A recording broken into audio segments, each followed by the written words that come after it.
நம்முடைய எண்ணத்துக்கு ஏத்த மாரி தான் நம்ம லைஃப் இருக்கும். இது நீங்க தெரிஞ்சுக்கணும். அதுக்காக சொல்றேன். நான் வந்து ஒரு வறுமை நிலையில இருந்தாலும், புத்தகங்கள் வாங்குறத நான் விடல. என்னுடைய காலேஜ் டேஸ்ல.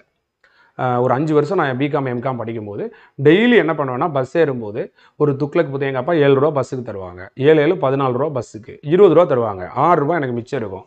அந்த ரூ. 6ல மத்தியானம் நான் ஒரு தயிர் சாதம் சாப்பிட்டா ரூ. 8 தயிர் சாதம். நல்லா தெரிஞ்சுக்கோங்க. ரூ. 20 தான் எங்க அப்பா தருவாங்க. இல்ல ரூ. 25 தான் எங்க அப்பா தருவாங்க காலேஜுக்கு. ஒரு நாளைக்கு ஒரு ₹20 அந்த ₹20 எங்க அப்பாட்ட வாங்குறதுக்கு எவ்வளோ கஷ்டம். தரமாட்டாய்ங்க.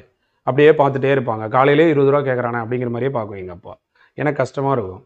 காலையிலேயே போய் அப்பாட்ட காசு கேட்குறமே அப்படின்னு சொல்லி. அவங்க இருந்தா தானே குடுப்பாங்க. இருந்தாலும் அதில இருக்கிற மிச்ச காசு வந்து ₹10 காச வச்சுட்டு, நான் அந்த ₹10 காச சேர்த்து வச்சு, துக்ளக் புக்கு, ஆனந்த விகடனு, குமுதம், பாக்யா, ஜிகே டுடேன்னு புக்ஸ் 5 வருஷமா வாங்குவேன். அந்த புக்ஸ படிக்க போய் தான் இன்னைக்கு நம்ம இவ்வளோ தூரத்துக்கு வந்திருக்கோம். ஜென்ரலா படிக்க போய் தான். இப்போ நம்ம வறுமை நிலையிலயும் புத்தகங்கள் வாங்க தயங்காதீங்க. நெறைய பேர் புக்ஸ் வாங்க யோசிக்கிறாங்க. பிறகு எப்படி வாழ்க்கையில உயர்வு வரும்? எனக்கு ஒண்ணுமே தெரியல. புத்தகங்கள் நெறைய வாங்குங்க. ஒரு 4 புத்தகம் இருந்தா ஒரு ஆசிரியர் தேவையில்ல. அதுமாரி நெறைய பேர் பொறுமையும் இல்ல படிக்கிறதுல. ஒரு சிலபஸ ரீட் பண்றதுக்கே அவங்கள்ட்ட பொறுமை இல்ல. பிறகு எப்படி அவங்க மேத்ஸ படிப்பாங்க? சைக்காலஜிய ரீட் பண்ணி ஆன்ஸர் எடுப்பாங்க. ஸோ அப்ப நம்முடைய எண்ணங்கள், நம்முடைய பண்புகள மாத்துறது மூலமா தான் ஜெயிக்க முடியும்.